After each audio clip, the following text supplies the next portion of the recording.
and welcome to the course Social Behavior and the Brain, an Introduction to Social Neuroscience. I am Dr. Ark Verma from the Indian Institute of Technology, Kanpur. Now, this is week 40 of the course. We are trying to understand the representation of social groups and the neural basis and the activities associated with social groups in this set of lectures. Now, today I will talk to you a little bit about the idea of self-regulation with respect to intergroup relations. Let us move on. Now, so far in the previous week you have seen that social cognition is actually a multifaceted entity where a bunch of information is activated at once. I have been telling that basically one of the most key things in social cognition is to understand the context and is to understand the number of variables that are activated when you are talking about social stimuli. For example, faces. Now, when we see a face, let us say consider the face as a starting point, several facets of the face and related to the face will become activated and they will become available for action at once. For example, it could be the starting point of identification of whose face is this, or recognition of facial expressions, whether the person is happy or the person is sad or the person is annoyed or is expecting something, wants to say something, those kind of things. But also information in the background, the demographic details of the face also get available to us. They become activated, they become available for action and they start influencing our behavior. For example, when you see a face, remember the studies that we talked about in the last week of Ito and Erlin 2003, 2005, where we saw that the information about the race, information about gender, information about age, all of these are available and they are activated as early as 100 milliseconds. So, we talked about the 4 ERP components N100, N200, P200 and P300, and which basically tells us that within around from around 100 milliseconds to 500 milliseconds, there is a lot of information about the face that becomes available to us, and it is not information about the face as the stimulus, but about the person who this face belongs to, about the background of the person, about the race, about the ethnicity of the person. And when all of this information becomes available to us, this information will connect back to the semantic knowledge that we already have, it will connect back to the episodic knowledge that we already have, it will connect to our long term memory and it will activate and it will bring a bunch of things that, let us say for example, the face is of a black American.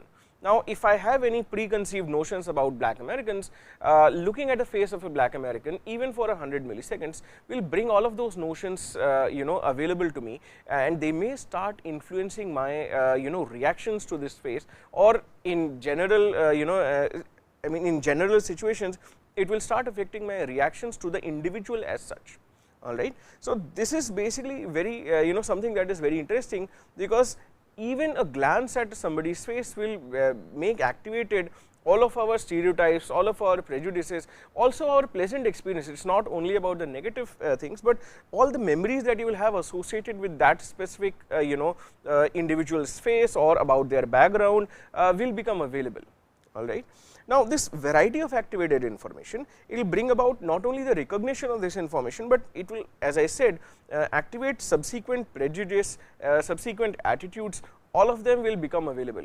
And in that sense, you should appreciate that in the subject of social cognition is in that sense multidimensional. Now, when we are interacting with various social groups, it brings about a component of, let us say, racial ethnic prejudice, and this is a lot of times not such a great thing. Say for example, people used to be differentiating and discriminating with each other on the basis of race, on the basis of color, on the basis of age, and gender in several years ago. While again I will not say that it does not happen anymore, but it is not socially acceptable anymore. Now, what happens is, even if you have or you do not have explicit prejudice about people from other race, other gender and so on, what typically we have with us is a lot of cultural baggage, is a lot of baggage of our memory, of our past experiences, sometimes experiences of others who have interacted with these members of let us say this other social group. For example, a lot of times let us say a lot of us may not have traveled to America or to Europe and come across let us say black Americans. Now, maybe we have heard something, so we do not have our personal experiences, but we have some history, we have read some history, we know something about them, we probably have heard some anecdotes by some people who have come in contact with them, and these anecdotes can be good, these anecdotes can be negatively laced as well. Now, what happens is every time that you will come across a black individual, all of those information will become activated and it will start influencing your behavior. It will start influencing whether you want to go and shake hands and say hello, whether you want to sit next to them, whether you want to sort of maintain your own distance. And this is something that is it is coming because you have this knowledge that becomes available to you. Now, the second stage is you may or may not have prejudice associated with these other groups, and again this is not only on racial bias, but it could be caste bias, it could be religion bias, it could be gender bias, it could be any of those things. So, while we are talking about with an example of race, you should basically take this with an extension to any kind of social groups, any kind of self groups and other groups. Now, what happens is because all of this information becomes available to us, we may or may not be prejudiced towards the other person, but it will affect our interaction with them. And while this was socially acceptable several years ago, it is not socially acceptable now. You would not want to be, in your right sense, to be perceived as a person who is racist, to be perceived as a person who is misogynist, or a person who bullies younger people. And so, all of this information needs to be therefore regulated. Okay. So, even if we have some experience, even if we have a bad experience, even if we are egalitarian, who believe in the equality of everybody else, but there could be sometimes these nascent tendencies to be prejudiced towards the other group. It could be as simple as that because I do not know how people of this particular group interact or react to us, I will be relatively cautious. Remember, in the previous week we have talked about a certain vigilance response that is being that was being activated by people seeing faces. The vigilance response was being activated when white Americans were seeing the face of black Americans. It was also becoming activated when female participants were seeing the faces of male participants. So, the idea is that any kind of self group and other group will have these differences, and because you do not know enough about the other group, it will initially generate a vigilant, it will initially generate a cautious, a more careful response. Now, what happens is that you would not want the others to be aware of this basic response, the first response that you are having. It may be, if it is good and you are feeling kindly towards the other person, if you are feeling generous, if you are feeling friendly towards the other person, perfectly fine. But it is in some sense one of the functions of social living that we want to be perceived as positive people. We do not want to be perceived as people who are racist, who are misogynist and so on, and therefore, we would like to control or regulate these biases, even if we have a very implicit bias, or even if we have a very explicit bias. People who are explicitly misogynist or racist also will not express openly their feelings about this other social the other social groups. So, one of the things that is concerned, and that is some of an interesting problem in social cognition, is that okay, we talked about self and other, we talked about how do we access the other, how do we feel their pain or not feel their pain, if you remember the first week. Now, we also want to regulate our initial impressions, maybe initial prejudice, maybe our initial biases when we are interacting with people of the other group. So, what are we doing? What do we need to do? We need to regulate these biases, we need to keep them in check, we need to, if you are conscientious, you will need to disallow these implicit biases to factor in and to color your social behavior. For example, you are a judge, for that matter, you are in a position of power, and you need to basically decide between between a dispute between two people, a white person and a black person, or say for example an Indian and an African person, anything like that. And even if you have some prejudice, even if you have some biases, you would not want that bias, ideally, if you are conscientious, if you are sincere, for that bias to affect your judgment of the dispute. You would want to see all the facts, you would want to try and do the best to your ability, best of your ability, to take a correct and just decision. So, in that respect, if you see, regulation of our implicit biases, regulation of the stereotypes that we carry is a very important social skill, and this is what we are going to study about in different forms in this week. So, let us take some studies. For example, Shulman and colleagues in 1997, they report that despite the decrease in self-reported prejudice, social behavior still incorporates subtle forms of bias that may unintentionally or sometimes intentionally influence the behaviors of the individual's intergroup behavior. Okay. So, this is interesting that sometimes even unintentionally people carry these biases, and these biases may affect their behavior towards the other towards individuals from the other group, the self group and the other group. And this may be especially true in case of, for example, in the context of white Americans interacting with colored individuals, and this is again something that Amodio and colleagues have demonstrated. So, researchers have basically termed this persisting bias and the intention to avoid the same as an American dilemma. Okay, it's a very interesting term for me, but the idea is that white Americans are typically, and this is again coming from some of these older studies. Alport has written an entire book on the nature of prejudice and so on. So, you can look at this idea and you can say, okay, Americans are typically, let us say, having this kind of bias. Again, I am not saying that everybody has it or nobody has it. I am saying, let us say there is a situation where an individual has this hypothetical bias towards the other race, and they also need to keep it in check, and this has been referred to as the American dilemma by Myrdal and even Alport in their books in 1944 and 54. So, this is a very interesting thing. It just highlights the need for us to regulate our biases. That's basically the takeaway from here. Now, this so called American dilemma has been regarded as a very contemporary concern by some researchers as recently as 1998, and even later studies have talked about the fact that there is a constant need in people to regulate their social biases, their prejudice and their stereotypes, because everybody wants to interact in a peaceful, in a cooperative, in a pleasant way with everybody else. So, it has been demonstrated that most Americans possess some form of implicit racial bias that can sometimes influence their behavior even if they do not intend to, even sometimes without their awareness, and it could it could manifest in very simple ways people do not realize. For example, if you are traveling in public transport and you are you encounter somebody from this other group, this could be other race group, other gender group, other religion group, anything like that, and you almost automatically, once you recognize that, you go and sit at a particular distance from this individual, so as you do not have to exchange pleasantries, or you do not have to interact with them, you do not have to exchange a smile.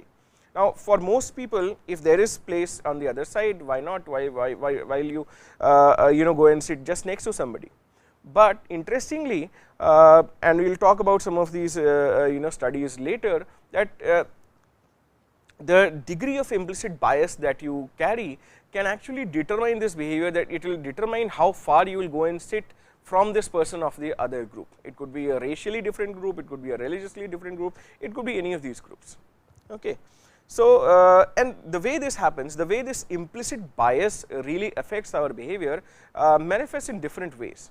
For example, implicit processes, and again these biases can operate in different ways. Let us talk about two of them.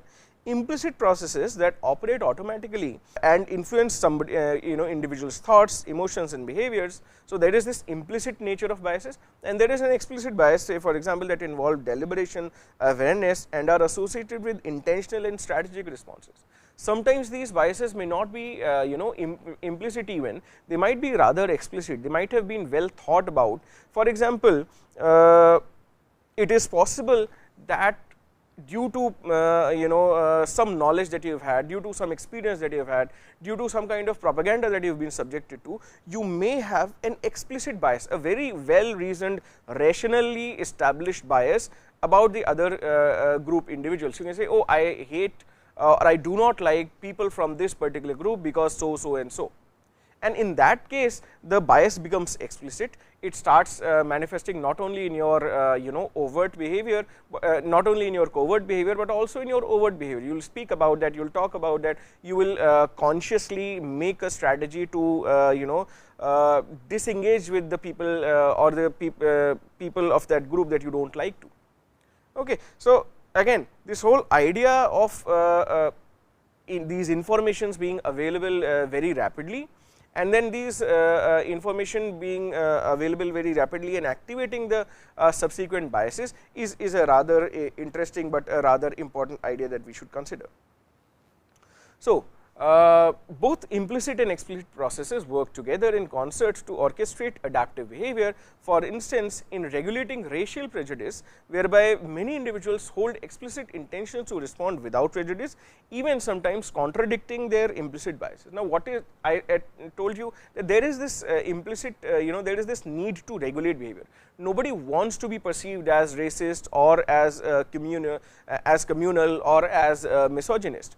So, they may have some implicit bias, they may have a certain kind of dislike for people from other groups, but interestingly people utilize both explicit strategies, and they sometimes try and moderate their implicit strategies in order to regulate this racial prejudice or communal prejudice or gender prejudice, because they do not want to be seen as such. And a combination of both of these kind of processes are recruited to manage and to sort of get around and regulate these kind of stereotypes. So, how do people do it? How will they do it? They will need these regulatory processes that are required to override the implicit bias that people carry. So, how do we try and study this? How do we talk about regulation? We have in this course, if you remember in the first week, talked about the dual process approach to a bunch of things in cognition. Dual process approaches are very common in cognitive psychology as well as social psychology, where you talk about that there is an automatic non-deliberative kind of process, and there is a deliberative, well thought out traditional kind of process. So, let us try and understand what is this dual process approach to racial bias as well. So, intergroup relations have been studied for several decades under social psychology, and a more recent approach has been to investigate the automatic versus more controlled components in this concept of racial bias. From the perspective of applying cognitive psychological theories to studying social psychological issues. So, people have looked at some of the theories, they have borrowed some of the theories that come from cognitive psychology, because remember in cognitive psychology we are trying to understand and analyze mental processes at a procedural, at a mechanical level, and we are trying to, if we have an understanding of those, let us say if I were to talk about how does racial bias manifest. From a cognitive psychological perspective, I would try to understand what exactly are the underpinnings of the racial bias, and at this point I am not talking about neural underpinnings. I may be able to create a hypothetical information processing model of a racial bias or an embodied model of racial bias, and I will start deconstructing this concept of racial bias, and I will start basically breaking it down and trying to understand, okay, where is this bias emanating from. The next question could be that, okay, what are the neural underpinnings of this bias? How are these different aspects in the racial bias being manifested in the brain? That is a different question. That is what we will talk about in this course. But if you want to study this at a cognitive psychological level, then you will have to break it down. If you remember in the cognitive psychology courses, I have always said the idea is to atomize and to deconstruct some of these broad processes and understand where are they originating from. So, from that perspective, people have tried to understand racial bias by separating the automatic components of racial bias. How does racial bias triggered using automatic non-deliberative processes, and also the deliberative part of racial bias. What kind of rational thinking, what kind of decision making, what kind of accumulating of evidence leads to racial bias. So, both kind of theories have been studied, and people have said, say for example, Devine has applied a dual process model that basically talks about both of these things. He says more specifically that automatic biases are learned association that are stored in a parallel distributed semantic network. Now, again, what is this parallel distributed semantic network? We are basically talking about the knowledge base that one has.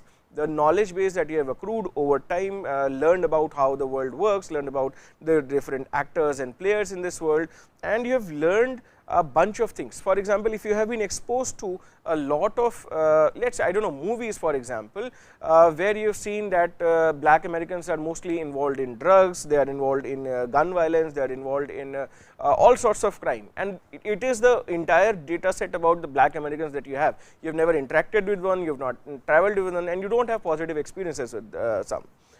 So, what would happen is you will learn to associate certain kinds of things. For example, remember in the previous week we were talking about associating the a gun more easily with a black American's face, or being able to execute the shoot response more readily when you are seeing the face of a black American, unarmed versus unarmed, as opposed to a unarmed white American. So, these associations we learn, and they sort of get internalized in our behavior, and then they start automatically biasing or influencing our behavior.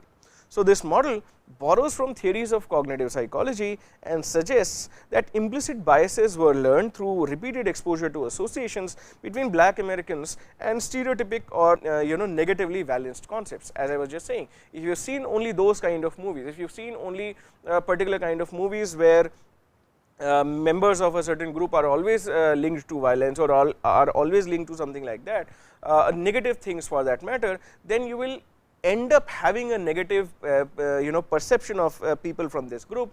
You will end up harboring a prejudiced attitude towards people of this group. And again, remember, we are very good at generalization. For forming these prejudices, for forming these stereotypes, you do not need to have met or interacted with all members of the given species. Even if you have a bad experience with one individual, you will generalize it to everybody else. For example, it is typically said, I was doing my PhD in Europe, that Indians are not very punctual.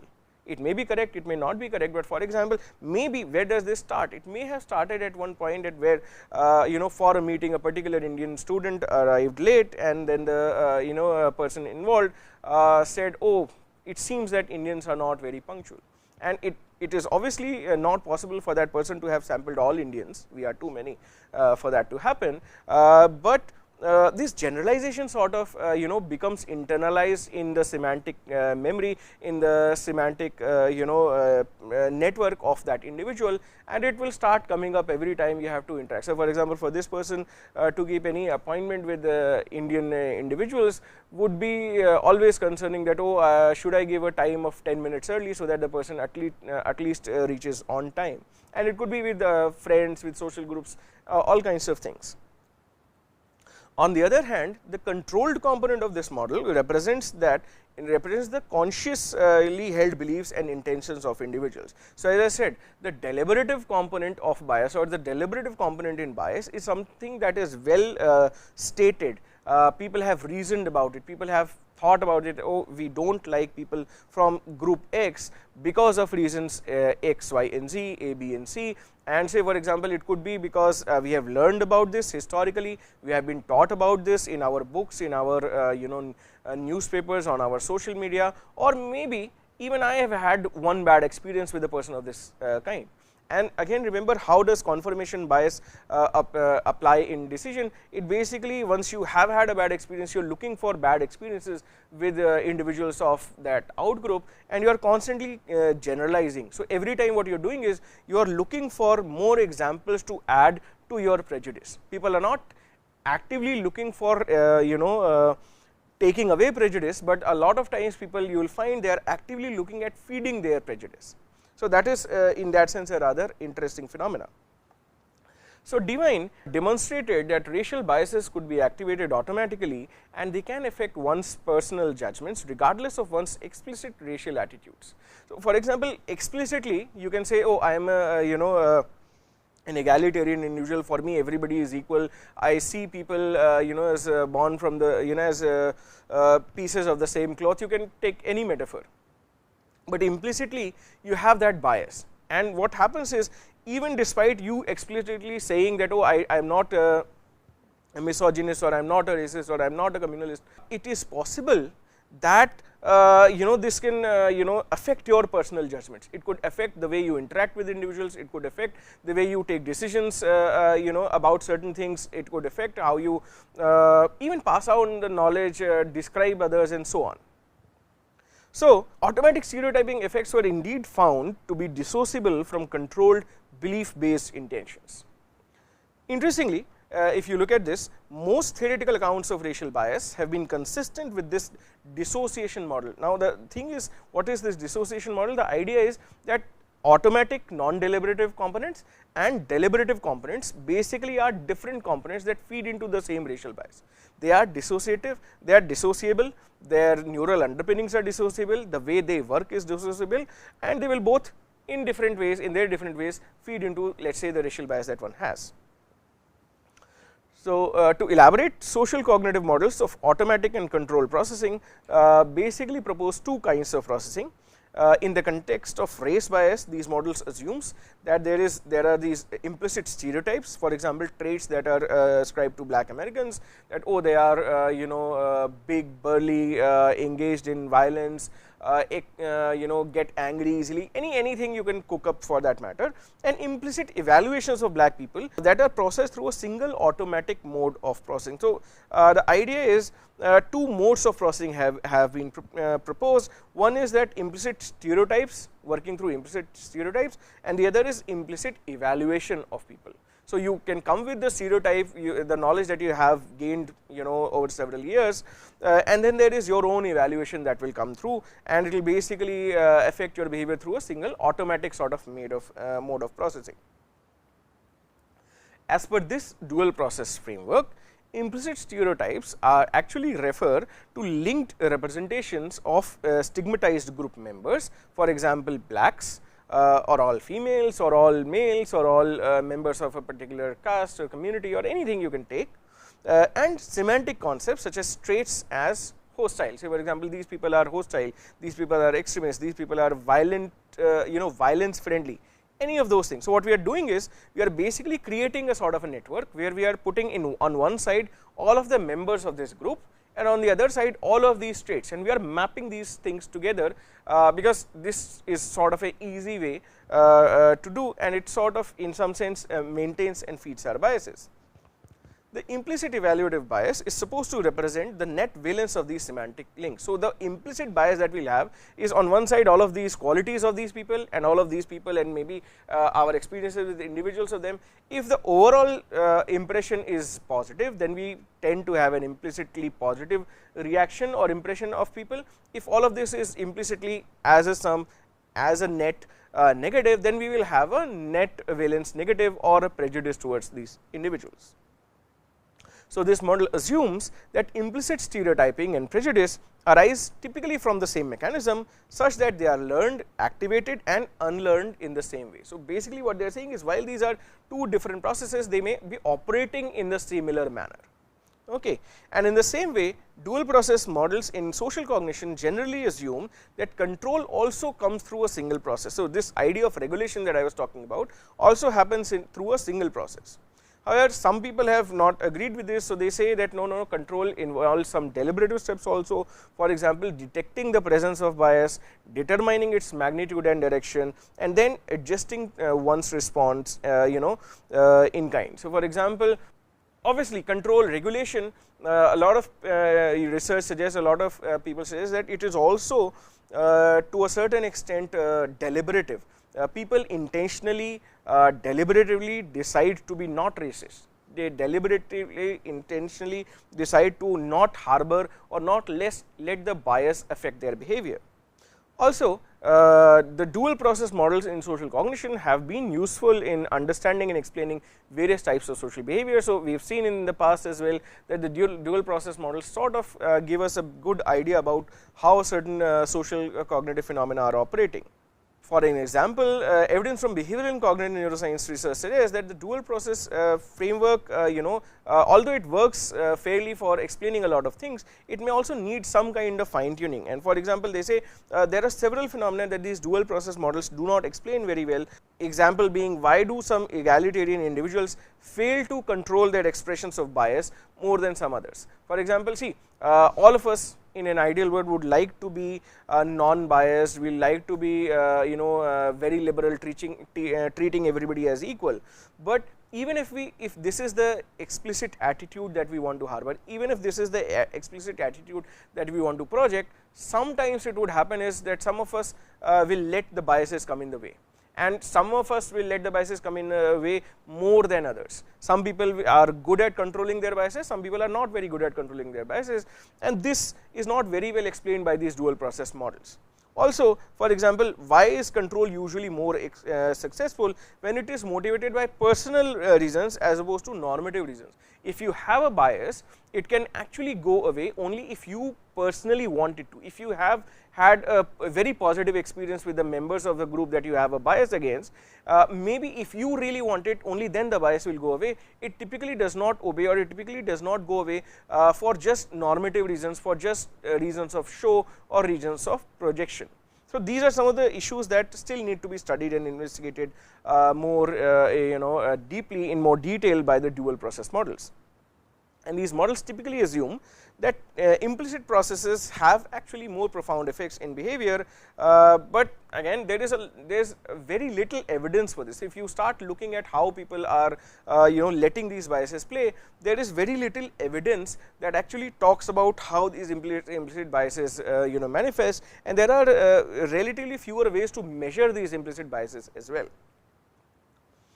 So, as far as one's understanding of the brain's role in regulating social behavior evolves, it becomes clearer that the brain may not be organized according to just these two ways, the automatic and the deliberative way. For example, general systems for self regulation may actually reflect the coordinated activity of different kinds of systems, multiple underlying systems, ranging for some processes can be very automatic, where some processes can be very deliberative.